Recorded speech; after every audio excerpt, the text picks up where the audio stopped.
C'est l'agilité et puis c'est aussi ce qu'on appelle un peu le DevOps, là, Development to Operation, c'est-à-dire la mise en prod continue ou de plus en plus continue. On est déjà en mode, beaucoup d'équipes sont déjà en mode agile chez VSC.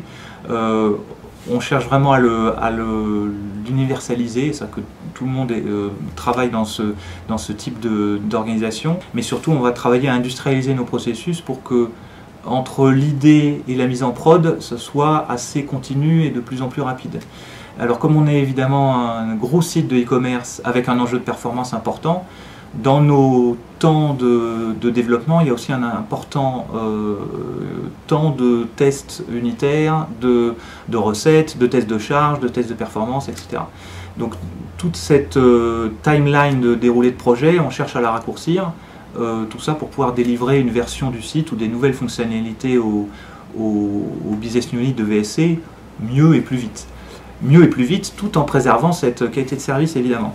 Donc voilà, c'est vraiment une organisation du travail qui permet de mettre en œuvre cette rapidité-là. On n'est pas là dans une transformation agile à proprement parler, on est plus dans une transformation qui sont les pratiques de tous les grands du web, hein, d'être capable de mettre en prod en continu très souvent et donc d'être capable d'activer au fil de l'eau un certain nombre de fonctions et d'être très agile dans la roadmap des fonctionnalités qu'on met en prod. Ce qu'on cherche à mettre en œuvre, c'est cette très grande proximité entre les directions business de VSC qui travaillent sur la France, sur l'international, sur le tourisme et les partenariats, et d'être en mesure d'adresser leurs préoccupations de façon vraiment dédiée, puisqu'elles n'ont pas toutes les mêmes enjeux, les mêmes time to market, etc.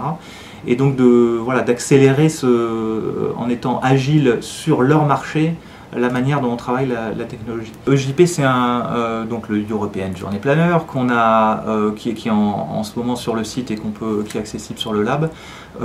C'est un bon exemple de comment initier un projet en mode innovation.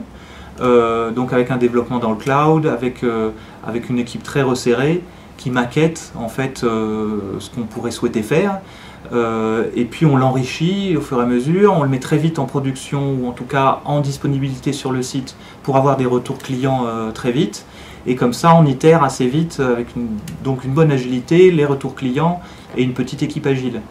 On enrichit et on aboutit à un produit qui correspond a priori aux besoins des clients puisqu'il y a participé en fait, et on peut l'industrialiser avec un bon niveau de certitude de son adéquation aux besoins. Les gens sont très curieux de voir ce genre de nouveauté et c'est bien pour ça qu'on le met en home et qu'on l'indique en bêta pour inviter d'autant plus les gens à réagir.